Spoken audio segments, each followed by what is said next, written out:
Hello everyone, welcome to our YouTube channel. हमारा आज का सेशन अगेन कॉस्टिंग सब्जेक्ट से रिलेटेड है। जैसा कि आप सबको पता होगा कि हमने कॉस्ट से रिलेटेड कई सारे क्लासेस अपलोड कर दिए हैं और हमने वहाँ पे बताया भी था कि हम कॉस्टिंग सब्जेक्ट से रिलेटेड डिटेल डिस्कशन करेंगे। सारे टॉपिक्स पे हम लोग डिटेल डिस्कशन करेंगे, कुछ एमसीक्यूज़ भी करेंगे, कुछ क्वेश्चंस प्रैक्टिस भी कर लेंगे सो दैट जितने भी न्यूमेरिकल पोर्शन है वो हम लोग ईजिली कवर कर पाएँ। हमने कॉस्टिंग की एक प्लेलिस्ट भी बना दी है जहां हमने स्टार्टिंग इंट्रोडक्शन से लेकर के अभी तक जो मटेरियल का पोर्शन डिस्कस किया है वो सारे क्लासेस इंक्लूड कर लिए हैं। आज का जो हमारा नेक्स्ट टॉपिक है वो भी मटेरियल चैप्टर से रिलेटेड है, वैल्यूएशन ऑफ मटेरियल इशू। और ये अगर देखा जाए तो हर एक एग्जाम पॉइंट ऑफ व्यू से बहुत रेलेवेंट, बहुत इंपॉर्टेंट टॉपिक है।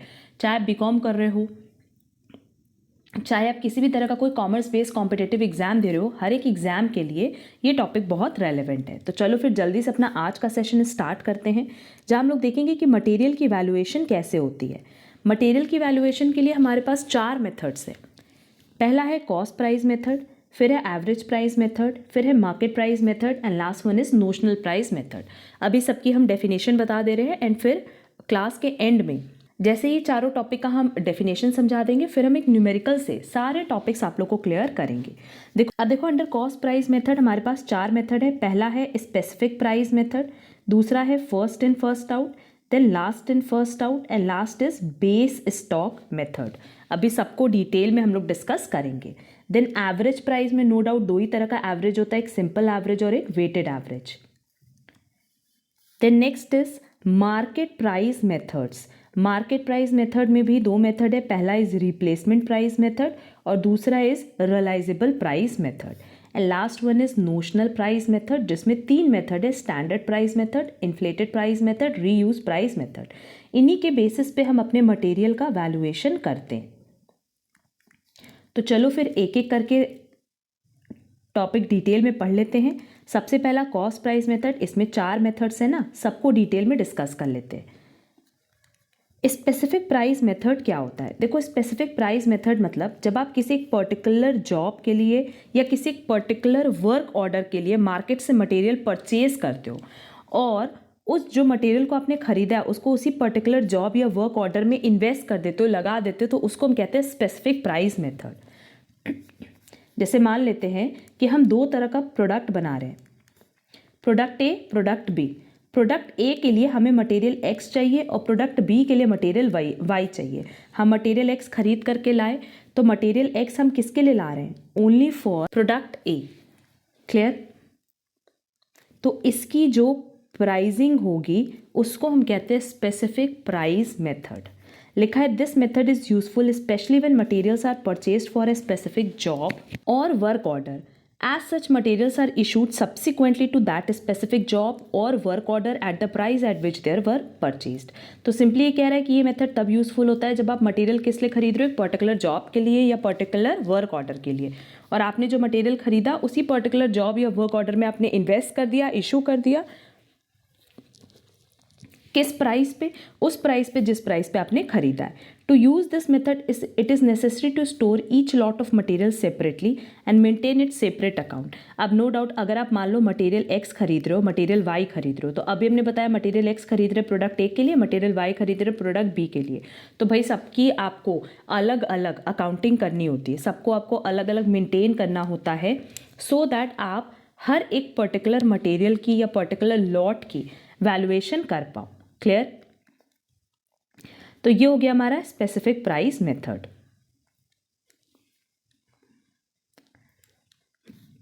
Next is first in first out method, जो जनरली हमने सुना है। First in first out method क्या होता है कि जो आपने पहले परचेज किया है वो आप पहले इशू करोगे। Clear? First in first out मतलब जो पहले आपने परचेज किया उसको आप पहले इशू करोगे। लिखा है it is a method of pricing the issue of material in the order in which they were purchase, कि जिस ऑर्डर में इनको खरीदा गया उसी ऑर्डर में इनको इशू किया जाएगा। जैसे मान लो पहले आपने 100 यूनिट खरीदा एट द रेट ₹20, फिर आपने खरीदा 200 यूनिट एट द रेट ₹10। अब हमें इशू करना है 150 यूनिट्स, तो सबसे पहले हम इस 100 यूनिट को इशू करेंगे एट द रेट ₹20, फिर बाकी 50 कहाँ से लेंगे? नेक्स्ट 200 यूनिट्स में से। क्लियर?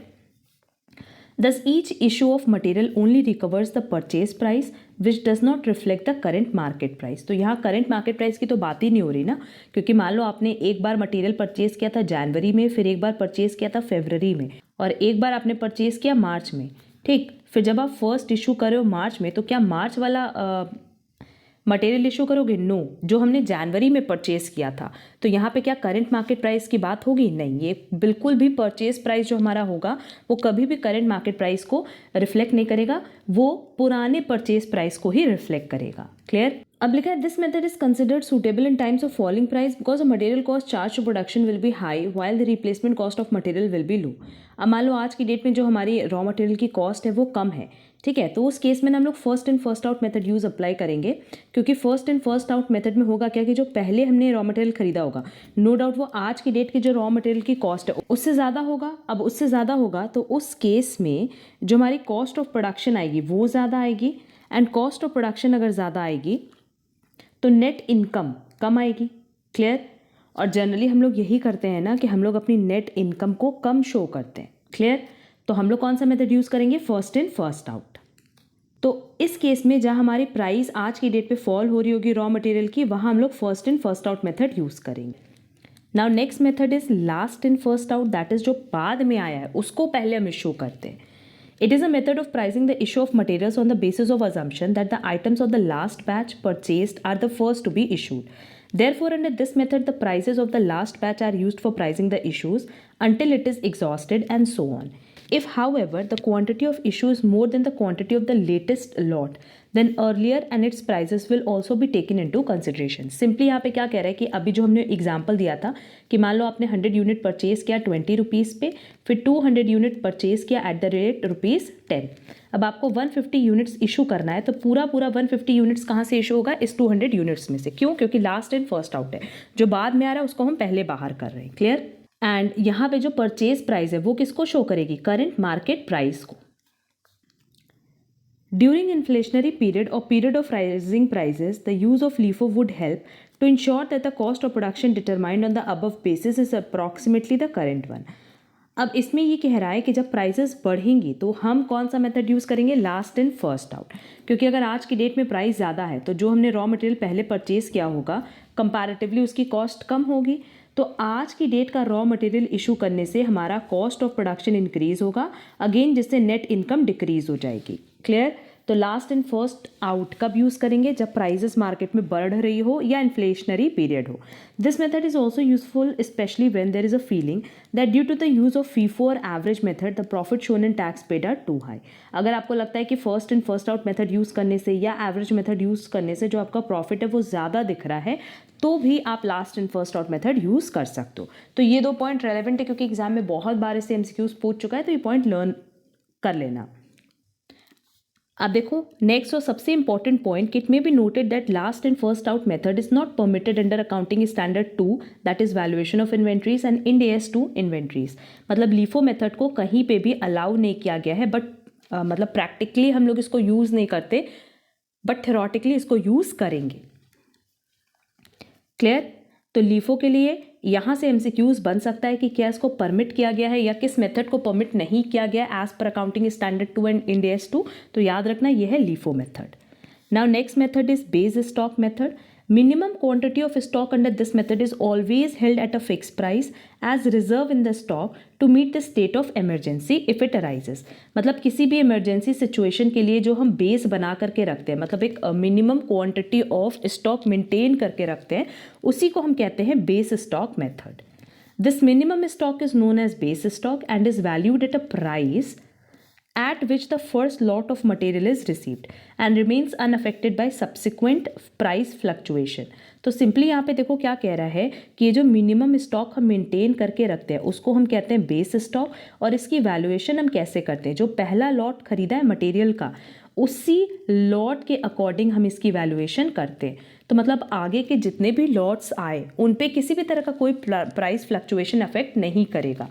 फर्स्ट लॉट का जो भी प्राइस होगा उसी के बेसिस पे हमारा बेस स्टॉक का वैल्यूएशन होगा। Clear? This method of valuing inventory is different from other methods of valuing issues As a base method of materials are valued at the original cost, whereas materials other than the base are valued using other methods like FIFO, LIFO, etc. This method is not an independent method as it uses FIFO और LIFO. अब कह रहा है कि जितना हमने minimum maintain करके रखा है उसको हम लोग बेस स्टॉक कहते हैं और उसको हम किस प्राइस पे कैलकुलेट करेंगे, बेस प्राइस पे, और उसके बाद के जितने भी स्टॉक हमने परचेज किए होंगे उसको इशू करेंगे या उसकी वैल्यूएशन करेंगे on the basis of FIFO और लीफो. ये तो क्लियर है. इसका न्यूमेरिकल देखेंगे तो और ये पॉइंट क्लियर हो जाएगा. तो ये हमारा था कॉस्ट प्राइस मेथड. अब हम लोग देखेंगे एवरेज प्राइस मेथड, बट हमने इसका कहीं पे भी कोई नोटिंग नहीं रखा है, कहीं कोई मटेरियल हमने टाइप नहीं किया है, क्योंकि सिंपल एवरेज और वेटेड एवरेज क्या होता है ये सारे स्टूडेंट्स को पता है कि लेट्स से मेरे पास वैल्यू दी हुई है 2, 4, 6, 8. तो सिंपल एवरेज कैसे निकलेगा? सिंपली हम क्या करेंगे, सबको ऐड करके एवरेज कैलकुलेट कर लेंगे. और वेटेड एवरेज मतलब सबके आगे वेट अलॉट कर देंगे और वेट से इसको मल्टीप्लाई करके न्यूमरेटर में रखेंगे और डिनोमिनेटर में क्या रखेंगे, समेशन ऑफ वेट. तो ये तो सिंपल है, इसमें कुछ भी ऐसा अलग नहीं था बताने वाला. हम सब ने simple average and weighted average कहीं ना कहीं कैलकुलेट करना सीखा है, बट इस पे भी हम न्यूमेरिकल बताएंगे. न्यूमेरिकल हमने इसलिए होल्ड किया क्योंकि एक ही न्यूमेरिकल को हम हर एक मेथड से सॉल्व करके सिखाएंगे कि कैसे हर एक मेथड से एक पर्टिकुलर क्वेश्चन को आप सॉल्व कर सकते हो. नेक्स्ट मेथड हमारे पास मार्केट प्राइस मेथड, जिसमें है replacement price and realisable price. ये सिंपल है. मार्केट प्राइस मेथड में रिप्लेसमेंट प्राइस मेथड क्या होता है कि जो आज की डेट में मार्केट में प्राइस चल रहा है, मतलब मटेरियल का जो करंट मार्केट प्राइस है उस प्राइस को हम कहते हैं रिप्लेसमेंट प्राइस मेथड, मतलब जिस प्राइस पे उसको रिप्लेस किया जा सकता है. और दूसरा है realisable method, realisable price method कि जिस प्राइस पे आप उसको मार्केट में बेच सकते हो उसी पे हम उसकी वैल्यूएशन करते हैं. देखो दोनों मेथड में हमने लिखा है कि रिप्लेसमेंट प्राइस मेथड क्या है. It is defined as a price at which it is possible to purchase an item identical to that which is being replaced or revalued. Same item को अगर हम मार्केट में रिप्लेस करने जाते हैं तो वही सेम आइटम मार्केट में कितने प्राइस पे मिल रहा है उसी प्राइस को हम कहते हैं replacement price. Under this method, materials issued are valued at the replacement cost of the items. This method presupposes the determination of the replacement cost of materials at the time of each issue, viz. the cost at which identical materials could be currently purchased. The product cost under this method is at current market price. तो जो valuation आप किस पे करोगे, simply जो आज की date की मार्केट प्राइस है, क्योंकि उसी प्राइस पे तो आप उसको रिप्लेस कर पाओगे. Clear? This method is useful to determine true cost of production and to value material issues in periods of rising prices, because the cost of material considered in cost of production would be able to replace the material at the increased price. Next हमारे पास realisable price method. Realisable price का क्या मतलब है कि एक ऐसा price जहां जो मटेरियल हमें इशू करना है उस मटेरियल को मार्केट में जितने पे बेच पाए, सेल कर पाए, उसको हम कहते हैं realisable price. This price may be more और may be less than the cost price at which it was originally purchased. Like replacement price method, the store ledger would show profit or loss in this method too. क्योंकि अब जिस price पे आपने purchase किया था कोई ज़रूरी नहीं है कि सेम प्राइस पे आप उसको बेच भी पाओ. हो सकता है आपने खरीदा हो 100 पे और आप बेचो उसको 90 पे या 110 पे, तो आपका लॉस भी हो सकता है, प्रॉफिट भी हो सकता है. तो ये लॉस और प्रॉफिट हम कहाँ शो करेंगे, स्टोर लेजर में. और सेम मेथड रिप्लेसमेंट प्राइस भी है, क्योंकि रिप्लेसमेंट प्राइस में मान लो खरीदा होगा 100 पे, बट आज की डेट में उसकी प्राइस है 110, तो यहाँ 10 रुपये का लॉस हो रहा है ना. ये 10 रुपये का लॉस हम कहाँ दिखाते हैं, स्टोर लेजर में. तो ये याद रखना कि मार्केट प्राइस में ये दो मेथड है. First is replacement and second is realisable. Replacement and realisable में सिर्फ इतना डिफरेंस है कि रिप्लेसमेंट मतलब जितने पे आप खरीद सको, करंट मार्केट प्राइस, और रियलाइजेबल पे करंट मार्केट में आप उसको कितने पे बेच सकते हो. क्लियर? मतलब एक बता रहा है परचेज प्राइस और एक बता रहा है sale price. Last one is notional price method. और नोशनल प्राइस मेथड में आप देखोगे ना तो हमारे पास 3 मेथड है. हम दिखा भी दे रहे हैं यहाँ कि नोशनल प्राइस मेथड में हमने 3 पॉइंट्स बताए. First is standard price, then inflated price and reuse price. देखो स्टैंडर्ड प्राइस क्या है. Under this method materials are priced at some predetermined rate और standard price irrespective of the actual purchase price of the material. आपने कितने पे खरीदा ये matter नहीं करेगा, आपने क्या स्टैंडर्ड सेट किया है, क्या रेट डिसाइड किया है, उस पर आप उसको वैल्यू करते हो. Standard cost is usually fixed after taking into consideration the following factor कि आज की प्राइस क्या है, क्या एंटिसिपेटेड मार्केट ट्रेंड्स है कि जो हमारा मार्केट है प्राइस को लेके वो इंक्रीज़ होगा या डिक्रीज़ होगा, जो डिस्काउंट अवेलेबल है, ट्रांसपोर्ट चार्जेस हैं, उन सबको कंसिडर करके हम एक प्री डिटरमाइंड रेट फिक्स करते हैं। Standard prices are fixed for each material and the requisitions are priced at the standard price. This method is useful for controlling material cost and determining the efficiency of purchase department. In the case of highly fluctuating prices of materials, it is difficult to fix their standard cost on long term basis. तो simply standard price क्या है कि आप कुछ factors को consider करके अपना एक predetermined rate रखते हो और उसी पे आप value करते हैं अपने material की। आपने material को कितने पे खरीदा है, क्या उसकी purchase price आप उसको consider नहीं करते। अब next हमारा inflated price method। In case material suffers loss in weight due to natural or climatic factors जैसे कि evaporation, the issue price of the material is inflated to cover up the losses। ये हम लोग करते हैं generally. आप कह रहा है कि मटेरियल मान लो आपने परचेज किया था 100 units at the rate ₹10 each, ठीक है, तो आपका 100 यूनिट्स का जो कॉस्ट है वो 1000 रुपीज़ आ रहा है, बट उसको ट्रांसपोर्टेशन के टाइम जब आप मटेरियल को लेकर के आ रहे हो फैक्ट्री तक, ड्यू टू इवापोरेशन या किसी भी नेचुरल फैक्टर की वजह से अगर इस मटेरियल का लॉस होता है और ये 90 यूनिट्स में कन्वर्ट हो जाता है, तो अब इस केस में आप क्या करोगे, आपको इस लॉस को कवर करना होगा, ठीक है। जो 10 यूनिट्स का आपका लॉस हो रहा है आपको उसको कवर करना होगा, और उसको आप कैसे कवर करते हो, with the help of issue price, मतलब अपनी इशू प्राइस राइज कर दोगे। ये जो 10 रुपीज़ है, अब 10 रुपीज़ नहीं रह जाएगी कॉस्ट, 1000 डिवाइडेड बाय 90 कर दोगे, और ये जो प्राइस आएगी इसी प्राइस पे आप अपने मटेरियल को इशू करोगे। एंड लास्ट हमारे पास मेथड है reuse price method. When materials are rejected and return to the stores और a process material is put to some other use other than for the purpose it is meant, then such materials are priced at a rate quite different from the price paid for them originally. There is no final procedure for valuing use of material. कई बार क्या होता है कि लोग आपका product पसंद नहीं करते तो उसको किसी वजह से रिटर्न कर देते हैं, रिजेक्ट कर देते हैं, तो जो भी प्रोडक्ट लौट करके वापस आता है, मान लो वो 100 रुपये का, तो कोई ज़रूरी नहीं कि आप उसको रीइशू करोगे 100 रुपये पे, आप 20 पे भी कर सकते हो, 40 पे भी कर सकते हो, 60 पे भी कर सकते हो, डिपेंड करता है। इसके लिए कोई फाइनल प्रोसीजर नहीं है। कंपनी ये देखती है कि कितना रिकवर कर सकती है, वो उतना रिकवर कर लेती है, सो दैट उनको कम से कम लॉस बियर करना पड़े। क्लियर? ये है रीयूज प्राइस मेथड। तो ये सारे मेथड्स हमने आप लोगों के साथ डिस्कस कर लिए। अब एक न्यूमेरिकल की हेल्प से कैसे आपको कैलकुलेट करना है वैल्यूएशन ऑफ मटेरियल, ये अब हम बताएंगे। तो देखो, हमने सारे मेथड्स जिससे आप रॉ मटेरियल का वैल्यूएशन कर सकते हो वो तो समझा दिया। अब एक एग्जाम्पल हमने लिया और इसी एग्जाम्पल से हम आप लोगों को सारा मेथड सॉल्व करके दिखाएंगे। जिस जिस मेथड से न्यूमेरिकल आता है उस मेथड पे हम डिस्कशन कर लेंगे। इस क्वेश्चन को first in first out method से, last in first out method से, simple average price method and weighted average price method से हम सॉल्व करके बताएंगे, क्योंकि बाकी किसी भी मेथड से न्यूमेरिकल नहीं आता, सिंपली आपके पास थ्योरी पूछती है और थ्योरी का डिस्कशन हमने ऑलरेडी कर लिया है। तो देखो, जो हमारे पास क्वेश्चन दिया है उसमें सबसे पहले परचेजेस का रिकॉर्ड दिया हुआ है कि आपने किस डेट पे कितनी क्वांटिटी परचेज की और किस प्राइस पे परचेज की। टोटल परचेज आपने किया है 2600 यूनिट्स का, और उसके बाद रिकॉर्ड ऑफ इश्यूज़ दिया हुआ है कि किस डेट पे आपने कितनी यूनिट्स इशू की है, और टोटल इशू किया है 1600।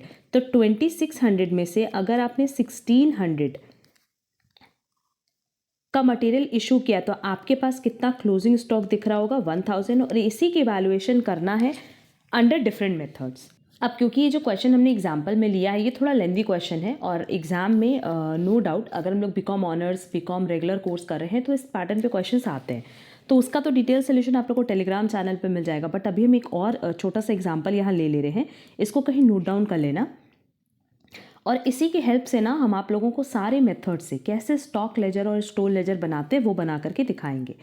देखो, परचेजेस होगा 4 दिसंबर को 900 यूनिट्स 50 रुपीज़ पे, फिर एक और परचेज़ होगा 10 दिसंबर को 400 यूनिट्स 55 रुपीज़ पे। ये दोनों हमारा परचेज़ है, और एक इशू हम ले लेते हैं 15 दिसंबर को 500 यूनिट्स का। बस इतने क्वेश्चन से हम सारे मेथड सॉल्व करके बताएंगे, क्योंकि एक बार कॉन्सेप्ट समझ में आ जाएगा ना तो कोई भी क्वेश्चन आप लोग ईजिली सॉल्व कर पाओगे। इस क्वेश्चन को सब प्लीज़ कहीं नोट कर लेना। सबसे पहले तो ये देखो कि जो हम लोग स्टोर लेजर बनाते हैं या जिसको हम लोग स्टॉक लेजर भी बोलते हैं, उसका क्या हमारा फॉर्मेट है। वैसे तो सबने ये बीकॉम में देखा ही होगा कि सबसे पहला कॉलम बनता है डेट का, फिर बनता है रिसीट का, फिर बनता है इशू का, और फिर बनता है बैलेंस का। तो ये पहला कॉलम है मेरे पास डेट, रिसीट कि हमने ड्यूरिंग द ईयर कितना परचेज़ किया, फिर हमारे पास है इशू कि ड्यूरिंग द ईयर हमने कितना इशू किया, एंड लास्ट इज बैलेंस कि कितना at the end of the day हमारे पास बैलेंस बच रहा है स्टॉक का। अच्छा, हर एक कॉलम में भी 3 कॉलम होते हैं, quantity rate amount, quantity rate amount, quantity rate amount. ठीक, चाहे आप फीफो मेथड से बनाओ, लीफो मेथड से बनाओ, वेटेड एवरेज मेथड से बनाओ, हर मेथड में आप देखोगे ना कि हमारा सेम ही पैटर्न चलता है। तो सबसे पहले हम लोग first in first out method से सॉल्व करके बताते हैं कि क्वेश्चन कैसे आपको पूरा सॉल्व करना है। क्लियर? हमने सबसे पहला जो परचेज़ किया था वो था 4 दिसंबर को, और परचेज़ किया है 900 यूनिट्स 50 रुपीज़ पे, दैट इज़ 45,000 रुपीज़ का हमने परचेज़ किया है। तो हमारे पास बैलेंस भी तो इतना ही बचेगा, 900 इंटू 50 दैट इज़ 45,000 रुपीज़। अच्छा, नेक्स्ट परचेज़ हमने किया था 10 दिसंबर को, जो कि 400 यूनिट्स की थी 55 रुपीज़ पे, दैट इज़ 22,000 रुपीज़ हो गया। तो आज की डेट में ये 900 यूनिट्स है हमारे पास 50 रुपीज़ वाला, और ये 400 यूनिट्स है 55 रुपीज़ वाला। यहाँ आप लोग को हमेशा इसी तरीके से मेंशन करना होगा, रीज़न बीइंग आप इसको मिक्स नहीं कर सकते, क्योंकि first in first out method में हम पहले उसको बाहर करेंगे जो पहले खरीदा था, और लास्ट इन फर्स्ट आउट में उसको बाहर करेंगे जो बाद में परचेज किया था। ठीक, अब यहाँ से देखो क्या लिखा है कि 15 दिसंबर को हमने इशू किया है 500 units. First in first out method है, तो नो डाउट इस 900 में से हम 500 इशू करेंगे, तो इससे होगा क्या कि ये 50 रुपीज़ की इसकी वैल्यूएशन आएगी, दैट इज़ 25,000। अब आज की डेट पे हमारे पास स्टॉक कितना बचा, इस 900 में से 500 गया तो 400 बचा 50 वाला, और बाकी 400 बचा 55 वाला। तो एज पर first in first out method हमारी जो वैल्यूएशन होगी स्टॉक की वो कितनी होगी, 20,000 प्लस 22,000, मतलब 42,000 की हमारी क्लोजिंग स्टॉक आएगी under first in first out method. Clear? अब हम लोग सेम क्वेश्चन को last in first out method से सॉल्व करेंगे। अब अगर मान लो कि ये first in first out method नहीं है बल्कि last in first out method है, हमें अभी भी कितना इशू करना है, 15 तारीख को कितना इशू रहा है, 500 यूनिट्स। तो सबसे पहले जो हमने परचेज किया था उसमें से नहीं करेंगे, लास्ट इन फर्स्ट आउट है, जो लास्ट में परचेज किया था उसमें से पहले हम इशू करेंगे। तो ये 400 तो हम पूरा ही इशू कर देंगे जो 55 वाला है, दैट इज़ 22,000 का पूरा हमारा स्टॉक खत्म, और बाकी इस 900 में से 100 यूनिट्स इशू करेंगे 50 वाला, तो ये हो जाएगा 5,000। अब मेरे पास बैलेंस कितना बचा, इस 900 में से 100 गया, 800 यूनिट्स बची 50 वाली, दैट इज़ आज की डेट में अगर लास्ट इन फर्स्ट आउट से चले तो हमारी जो वैल्यूएशन आएगी वो कितनी आएगी क्लोजिंग स्टॉक की, 40,000। फर्स्ट इन फर्स्ट आउट से कितनी आई थी, 42,000, 800 यूनिट्स ही था, बट हमारे पास जो कॉस्ट थी वो थी 42,000 क्लोजिंग स्टॉक की valuation, but last in first out से कितना आया, 40,000। क्लियर? अब इसी सेम क्वेश्चन को हम लोग पहले सिंपल एवरेज मेथड से करेंगे, फिर वेटेड एवरेज मेथड से। देखो सिंपल मेथड से ना, सिंपल एवरेज मेथड से बहुत सिंपल है क्वेश्चन, क्योंकि हमने 2 परचेज़ किया था, तो आपको हमेशा क्या करना होता है कि जो प्राइस है ना उसका एवरेज निकालना होता है। 2 परचेज़ किया है तो हमारे पास एवरेज कितना हो जाएगा, 105 डिवाइडेड बाई 2, और हम कह सकते हैं 52.5। तो सिंपल एवरेज मेथड बहुत सिंपल है कि हमने टोटल परचेज़ किया 1300 यूनिट्स का, उसमें से 500 इशू कर दिया, बचा 800, और ये जो 800 है इसको सीधे 52.5 पर केजी से मल्टीप्लाई कर देंगे। यही हम लोग सिंपल एवरेज मेथड में करते हैं। सिंपल एवरेज मेथड में आप क्या करोगे कि जो भी प्राइस पे आपने परचेज़ किया उसका एवरेज निकाल दो और उससे क्लोजिंग स्टॉक को मल्टीप्लाई कर दो। तो जब आप इससे क्लोजिंग स्टॉक को मल्टीप्लाई करोगे तो आपकी क्लोजिंग स्टॉक की जो वैल्यूएशन आएगी वो आएगी अगेन 42,000, और यही आई थी first in first out method में। क्लियर? अब लास्ट हमारे पास है weighted average method. Same question को हम लोग वेटेड एवरेज मेथड से भी सॉल्व करके देख लेंगे, तो इससे क्या होगा ना कि कॉन्सेप्ट बिल्कुल क्लियर हो जाएगा, और किसी भी मेथड से एग्जाम में क्वेश्चन पूछे आप लोग बहुत ही ईजिली सॉल्व कर सकते हो। अब वेटेड एवरेज मेथड में देखो, नो डाउट ये डेट है, ये रिसीट है, इशू है, बैलेंस है, ये तो ठीक है। यहाँ क्वांटिटी रेट अमाउंट है, यहाँ क्वांटिटी रेट अमाउंट है, यहाँ भी क्वांटिटी रेट अमाउंट है, इसमें भी कोई प्रॉब्लम नहीं है। सबसे पहला हमने जो परचेज़ किया था वो किया था 4 दिसंबर को 900 यूनिट्स 50 पे, ये हो जाएगा 45,000 रुपीज़, और यहाँ पे मेरे पास बैलेंस भी उतना ही बचेगा।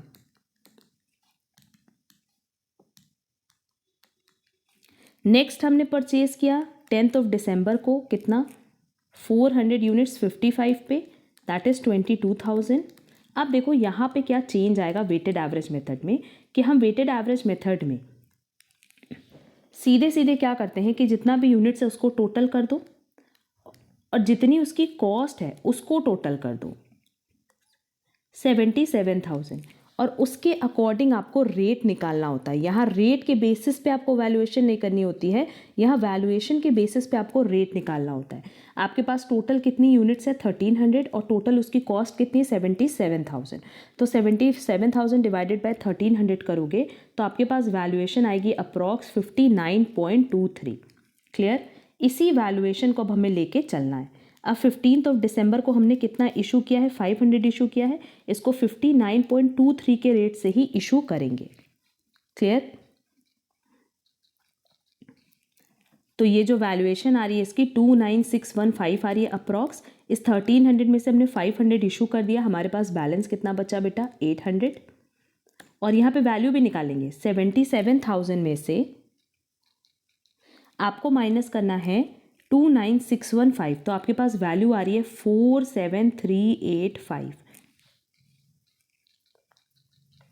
और इस 47,385 को आप डिवाइड करोगे 800 से तो आपके पास अप्रॉक्स वैल्यू 59.23 आएगी। ये जो वैल्यू आएगी 59.23, बट क्लोजिंग स्टॉक की यहाँ पे वैल्यूएशन कितनी आई 47,385। क्लियर? तो वेटेड एवरेज मेथड में हमेशा क्या करना कि रेट को मत कंसिडर करना, अमाउंट से डिवाइड करना क्वांटिटी और उसके बेसिस पे आपको रेट का वैल्यूएशन करना होगा। तो फुली आप लोगों को ये चारों मेथड से क्वेश्चन कैसे सॉल्व करते हैं ये समझ में आ गया होगा। और बाकी ये जो एक एग्जाम्पल हमने अपने नोट्स में दिया हुआ है इसका डिटेल सोल्यूशन आप लोग टेलीग्राम चैनल से डाउनलोड कर लेना।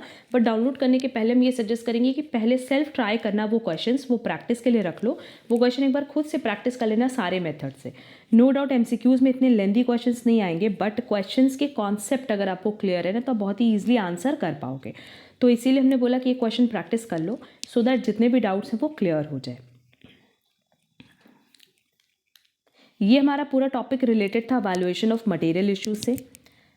नेक्स्ट क्लास में हम लोग नॉर्मल लॉस, अब नॉर्मल लॉस पढ़ने के बाद कुछ न्यूमेरिकल पोर्शन हम लोग देखेंगे related to material costing. Material costing के अभी तक जितने भी हमने टॉपिक्स पढ़े जैसे ईओक्यू है, reorder, stock level and so on, जितने भी कॉन्सेप्ट्स हैं रिलेटेड टू फॉर्मूलाज बेस्ड, उन पे हम लोग कुछ न्यूमेरिकल सॉल्व कर लेंगे, क्योंकि वो सभी आप देखोगे ना तो एमसीक्यूज फॉर्म में एग्जाम में पूछता है। इनफैक्ट वो BCom honours, BCom regular course में भी पूछता है, तो उससे रिलेटेड कुछ क्वेश्चंस हम करा देंगे। अब अगर आपको आज की क्लास में कहीं पे भी कोई डाउट हो तो कमेंट बॉक्स में कमेंट कर सकते हो। बाकी टेलीग्राम की लिंक हमने डिस्क्रिप्शन बॉक्स में प्रोवाइड की है, वहाँ से हमारे टेलीग्राम ग्रुप को भी आप ज्वाइन कर सकते हो। एंड अगर आप हमारे चैनल पर नए हो तो चैनल सब्सक्राइब ज़रूर कर देना सो दैट आगे की क्लासेस की नोटिफिकेशन आपको टाइमली मिल पाए। इसी तरीके से हम लोग पूरी कॉस्टिंग की कवरेज छोटे छोटे पोर्शन में करते जाएंगे, सारे कॉन्सेप्ट्स की क्लैरिटी करते जाएंगे with the help of examples. अगर आपको आज का क्लास यूजफुल लगा है तो वीडियो को लाइक, कमेंट, शेयर ज़रूर करना। अब हम लोग मिलेंगे हमारी नेक्स्ट क्लास में। आज के लिए बस इतना। Thank you so much.